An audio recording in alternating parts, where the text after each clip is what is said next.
Bonjour à tous, je vous retrouve aujourd'hui pour ma vidéo des favoris du mois de janvier. Vous n'êtes pas sans savoir que j'ai fait un énorme tri et que mes choix cosmétiques s'orientent désormais vers des produits naturels et enfin je suis vraiment soucieuse de la composition en dehors du fait naturellement que ce soit pas testé sur les animaux etc.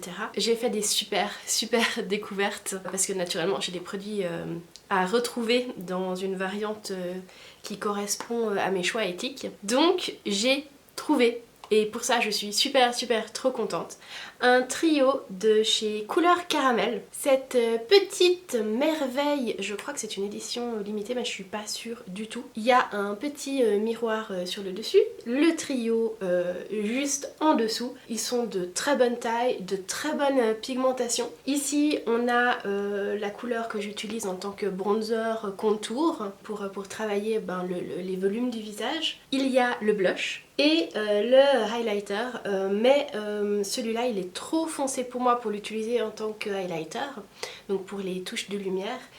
Par contre, non seulement ce truc est génial pour le teint, mais c'est aussi génial pour les yeux. Et du coup celui-là je l'utilise pour les yeux. Aujourd'hui je suis maquillée avec ça, c'est-à-dire que j'ai travaillé mon contour, mon blush, et j'ai fait de la même façon pour les yeux. J'ai utilisé donc les trois couleurs sur mes paupières également, et j'utilise celle-là donc sur la paupière mobile. J'adore celle-là dans le creux et celle-là comme couleur de transition. Je suis vraiment super contente de l'avoir trouvée parce que j'avais plus rien pour faire le contouring. C'est quelque chose que j'aime bien faire de façon enfin discrète quand même, mais ça faisait super longtemps que je cherchais une alternative à ce que j'avais avant, et c'est chose faite. Et en plus du coup je peux faire mes yeux aussi avec, donc en cas de voyage ou si je me maquille pas à la maison, c'est facile à emporter. Donc voilà, Couleur Caramel. Et donc c'est une marque cruelty free. Je vais rester dans la cosmétique juste encore pour ça, enfin cosmétique, soin. Il s'agit des baumes à lèvres de chez Kneipp. Là il y en a deux, j'en ai un troisième dans la voiture parce que je les adore. J'ai commencé par en prendre un et puis j'ai tellement craqué que j'ai pris les deux autres que j'avais trouvés. Comment vous dire, comme je suis trop contente parce qu'ils sont super efficaces pour les lèvres. Et puis surtout, les autres sticks pour les lèvres qui n'ont pas de composition clean, la plupart ont des huiles dérivées de pétrole, etc. À l'intérieur.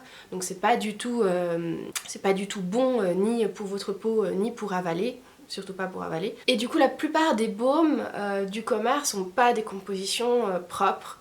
Donc moi ça m'hydratait pas les lèvres.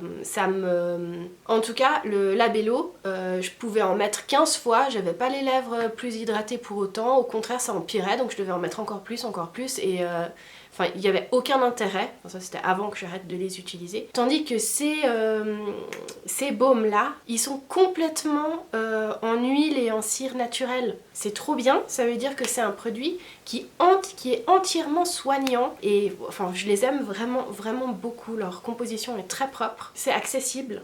La marque Kneipp en Suisse, je la trouve à la Migros et également en plus petite quantité à la Coop. Au mois de janvier, j'ai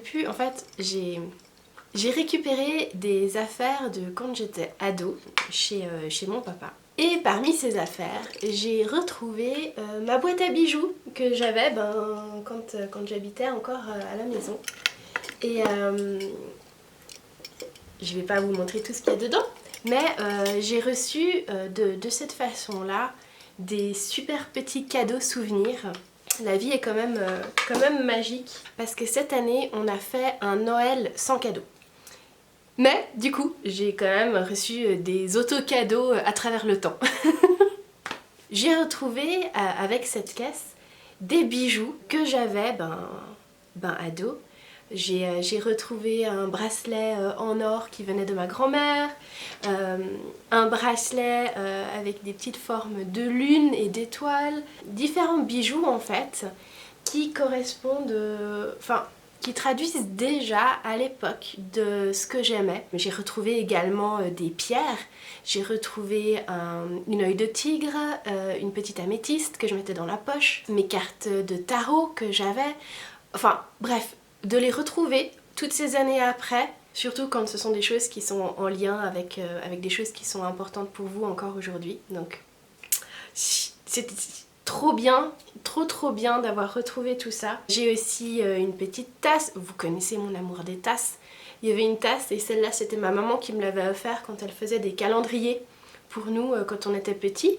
Donc cette tasse-là, elle a 25-30 ans.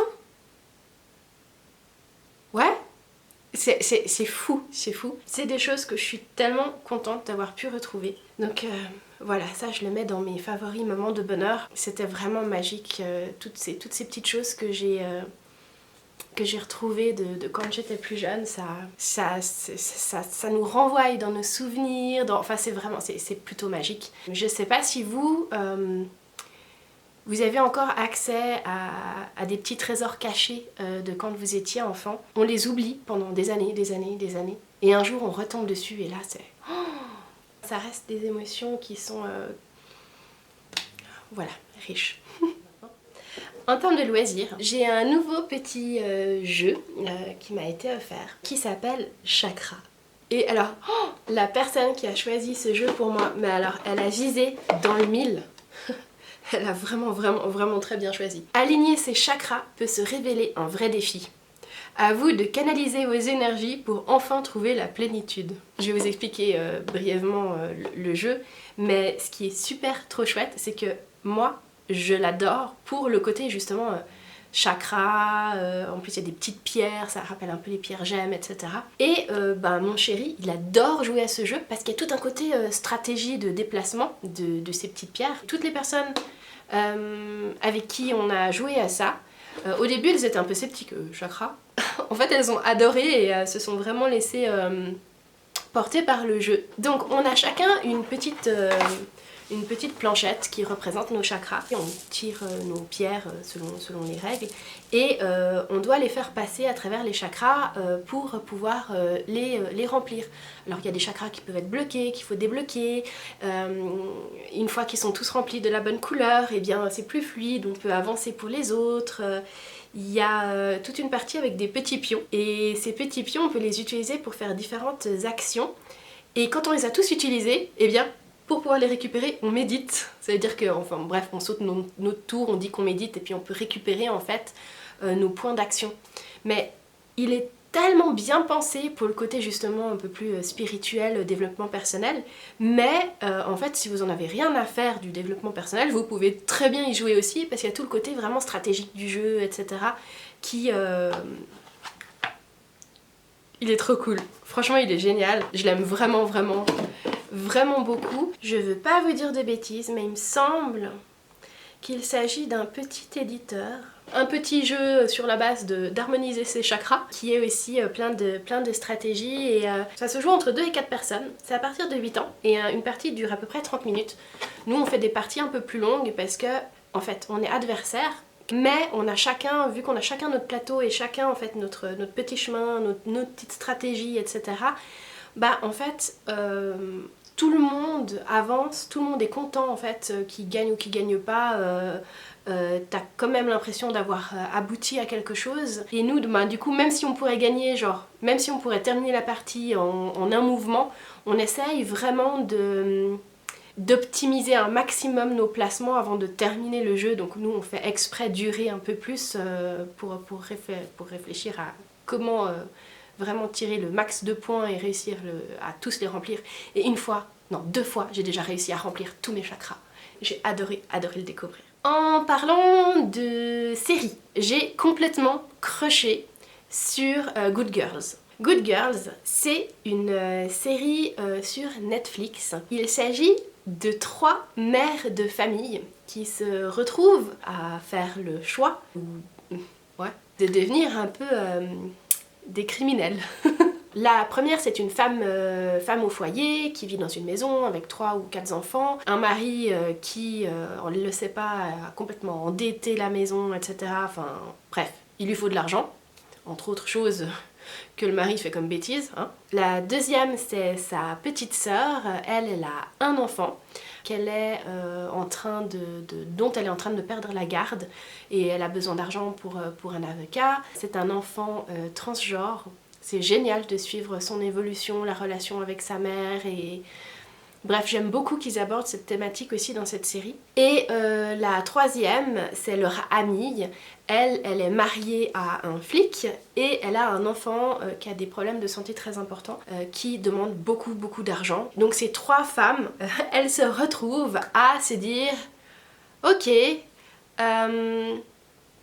bon, alors on va peut-être faire un braquage pour qu'on ait tous l'argent pour sauver quelque part nos familles respectives. » Et de là commencent 2 saisons jusqu'à maintenant.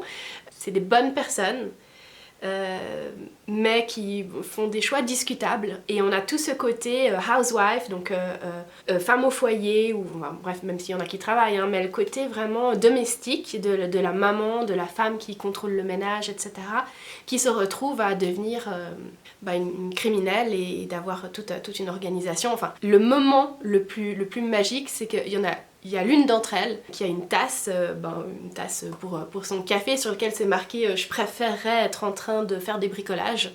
Et en fait elle boit et elle pose sa tasse et en fait elle est juste en train de frotter une tache de sang qui est par terre. Et la même personne, elle utilise un calendrier qu'elle fait à la main, plein de post-it et tout, comme pour les activités des enfants, mais pour organiser des activités criminelles. Enfin bref, j'ai complètement croché sur cette série. En termes de lecture, j'ai découvert 2 auteurs, 2 séries où je suis complètement tombée accro. La première, c'est La Faucheuse de Neil Shusterman, je crois. J'ai pas du tout préparé ma vidéo, vous avez les choses en brut comme ça. Hein. Le premier, c'est La Faucheuse de Neil Shusterman. Alors là, on a 3 tomes. Et j'ai dévoré les 3 tomes. J'étais surprise, vraiment j'étais surprise, parce que la faucheuse, c'est quelqu'un qui vient donner la mort. Moi je suis un peu sensible d'habitude, et c'est le genre de truc où... Mais après avoir vu une autre série mettant en scène une faucheuse que j'ai adorée, je me suis dit, ok, on essaye. Et c'était trop bien. On est dans une époque où la mort n'existe plus, dans le sens où l'être humain a atteint un tel niveau de connaissance, aussi au niveau de la santé, etc., qu'il n'y a plus de maladie, plus personne ne tombe malade, plus personne ne meurt, ni même de vieillesse, parce qu'on peut quelque part se recycler, redevenir jeune, alors qu'on a 50, 60, 70, 80 ans, on peut revenir à 20 ans si on a envie, ou 30 ans. Du coup, tout le monde vit pour toujours. Et dans ce monde où tout le monde vit pour toujours, eh bien, il y a une intelligence artificielle qui contrôle tout, donc pour le bien de l'humanité, il n'y a plus de gouvernement, il n'y a plus tout ça, c'est vraiment cette intelligence artificielle qui est là, qui gère tout, qui gère les lumières, qui gère vraiment tout pour les gens. Et à côté de ça, il y a une communauté de faucheurs. Leur job, parce que l'intelligence artificielle ne voulait pas gérer le côté droit de vie, droit de mort sur les gens, on peut comprendre pourquoi. Donc du coup, il y a un petit chien qui dort. Donc du coup, cette communauté de faucheurs, eh bien, a été créée et puis forme donc les différents faucheurs pour emmener des personnes, les faucher en fait, pour réguler la population. Mais voilà, ils ont chacun leur façon de faire. Et c'est une approche de la mort qui ne m'a pas choquée du tout. La façon dont l'auteur l'aborde est... J'ai pas du tout été choquée par ce livre, au contraire, vraiment, et connaissant ma sensibilité, ça m'a surpris. Et j'ai été complètement transportée. C'est l'histoire de 2 apprentis faucheurs qui sont choisis, parce qu'on est choisi, on ne choisit pas, on est choisi pour devenir faucheur. Ils sont choisis pour devenir apprentis d'un faucheur. De là, ils se retrouvent embarqués dans... En fait, je peux pas vous en dire plus, parce que j'ai pas envie de vous spoiler les livres, surtout que il y en a 3. Et que ça c'est le début du premier. J'ai adoré l'univers, ça mélange de l'intrigue, on a tout le côté voilà, futuriste, des choix, tout le côté, tout ce que ça nous fait réfléchir en fait sur la vie, j'ai vraiment adoré, donc j'ai lu le premier, j'ai lu le deuxième, j'ai lu le troisième, et à la fin j'étais là genre... non mais quelle fin. J'ai fait le pitch, peut-être mieux que ça, hein, à mon mari et il avait même envie de le lire lui, donc si vous l'essayez ou si vous l'avez lu, laissez-moi un petit message pour me dire ce que vous en avez pensé. Ensuite, j'ai découvert un auteur, enfin une autrice. C'est une autrice qui est auto-publiée. Elle s'est vraiment lancée toute seule et on peut la trouver sur Amazon. Et alors elle utilise un pseudo, Jupiter Phaeton. J'espère que ça se prononce comme ça. Jupiter Phaeton. Jupiter Phaeton. Bref, le nom il est trop beau. Et c'est sa série Riven. Le premier tome, c'est La dernière en pâte. Bah en fait j'ai dévoré toute sa série.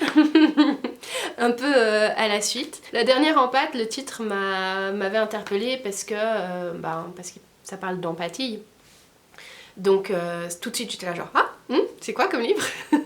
Et La dernière en pâte, c'est l'histoire d'une jeune femme, j'espère que je vous le pitch correctement de nouveau. C'est l'histoire d'une jeune femme qui s'appelle Riven. C'est une ado. Elle a un pouvoir d'empathie.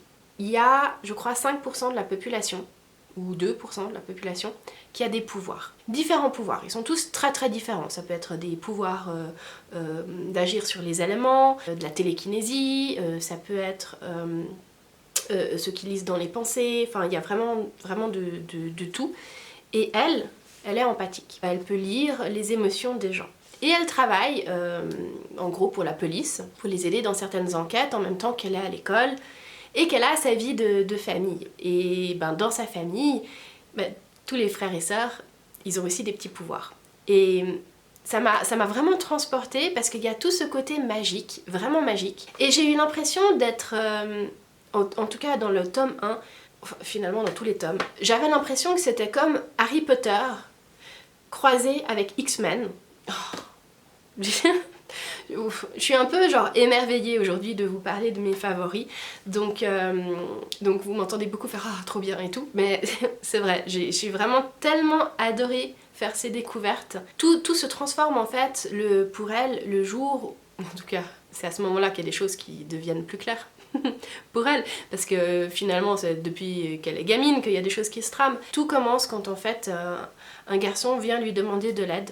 Un garçon qui n'a pas de pouvoir vient lui demander de l'aide parce qu'il pense qu'il y a un complot auquel ses parents sont mêlés. Et de là, elle fait une enquête. Il y a du loup-garou aussi dans cette série. Je pense que je vais lire d'autres choses d'elle. Il y a vraiment des auteurs qui sont des petites perles comme ça, qu'on trouve peut-être pas à la Fnac ou chez Payot ou enfin dans une librairie, dont il n'y a peut-être pas vraiment une grosse communication autour, mais c'est vraiment des perles. Et honnêtement, très très honnêtement, ça, Riven en film, ça donnerait tellement bien. Peut-être que genre dans 3 ans, je reviens et je vous dis dans un de mes prochains favoris, je viens de voir La dernière en pâte au cinéma, c'était trop bien. Je vous mettrai les références en barre d'infos. N'hésitez pas à aller naviguer un peu dans ces univers-là, il y a des trucs très très sympas. Je vous présente un petit outil qui est absolument incroyable quand on a des douleurs menstruelles ou d'autres douleurs, par exemple dans le dos, c'est Livia. J'adorerais être sponsorisée par eux et pouvoir vous en faire gagner. Ça arrivera peut-être un jour, qui sait. Livia, c'est un tout petit appareil, comme ça, qu'on peut accrocher à ses habits, qui a des petites électrodes, il y en a 2,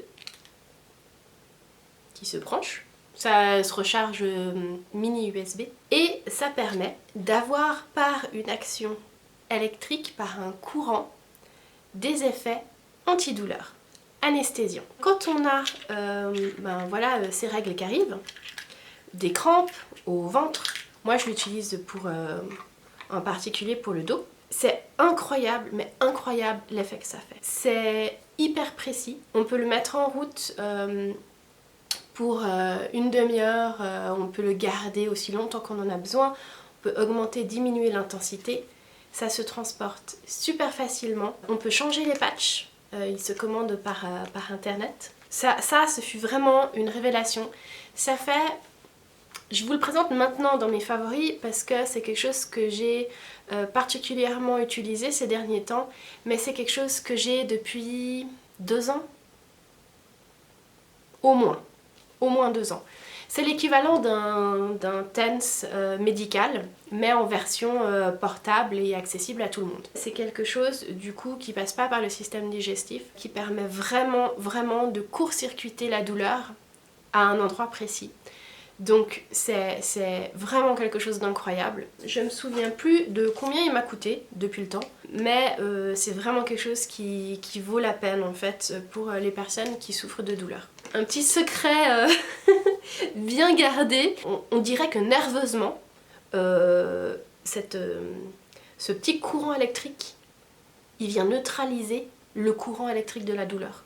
Et du coup, en l'utilisant, ça permet vraiment de mieux vivre quand on a mal quelque part. Je sais pas du tout sur quel autre genre de douleur ça pourrait fonctionner que ceux que j'ai mentionnés. Je pense probablement qu'on pourrait l'utiliser partout en fait. Sauf sur la tête. Ouais, sauf sur la tête. C'est quand même électrique. C'est finalement un peu comme les appareils électriques pour les sportifs. Je sais pas si vous avez déjà vu, ils se mettent des patchs sur les abdos puis ça fait les abdos. Simplement que ça, c'est le côté antidouleur. Voilà donc pour mes favoris du mois de janvier. J'espère qu'ils vous seront utiles. Je vous fais tout plein de bisous et je vous dis à bientôt dans la prochaine vidéo.